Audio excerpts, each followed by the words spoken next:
एक ललनवा गीत गावे जाते ही आपके कैसे लगे आप कमेंट करके बताना। मचियई बैठी रानी कौशल्या,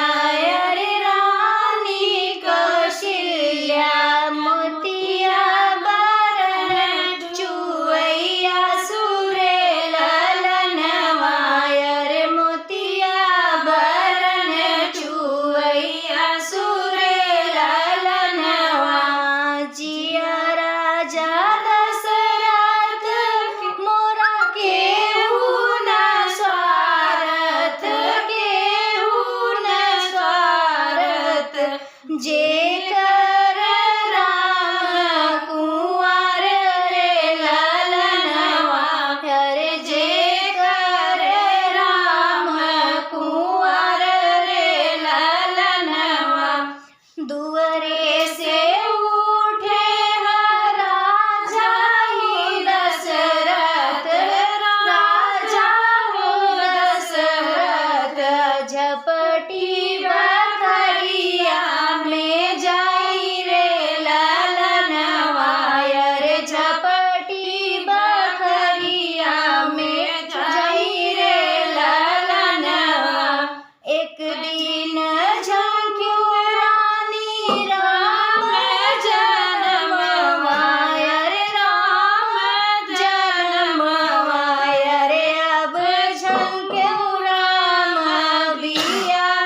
रे ललनवा, अरे अब झंक्यू राम बिया रे ललनवा, अरे भीतरा से निकले राजा ही दशरथ, राजा ही दशरथ, घोड़े पीठी भये सवार रे ललनवा, अरे घोड़े पीठ भये सवार रे ललनवा, जाई के उतरे जनक दुअरवा, अरे जनक दुअरवा, जहाँ बेटी सीता कुंवर रे ललनवा, अरे जहाँ बेटी सीता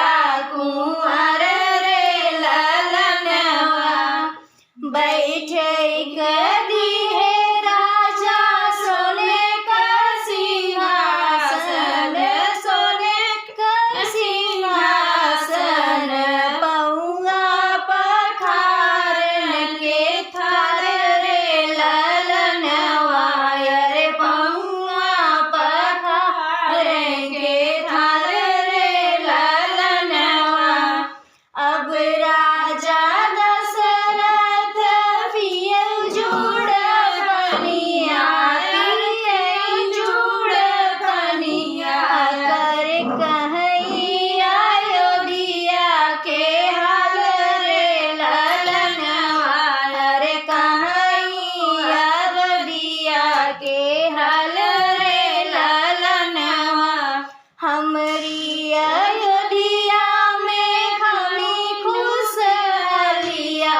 अरे खमी खुशहालिया, अरे खेम खुशल संसार रे ललनवा, अरे खेम खुशल संसार रे ललनवा, एक नाही कुशल रानी कौशल्या, अरे रानी कौशल्या, अरे जेकर बाटे राम कुंवर रे ललनवा, अरे जेकर बाटे राम कुंवर रे ललनवा,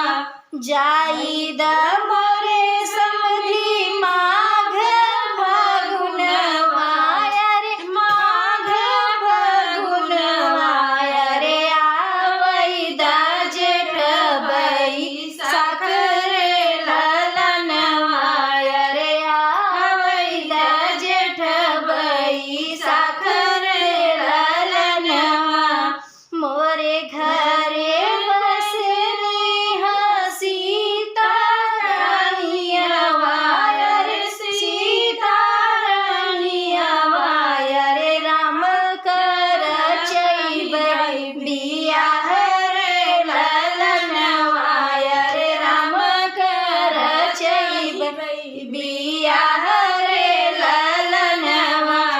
बचिया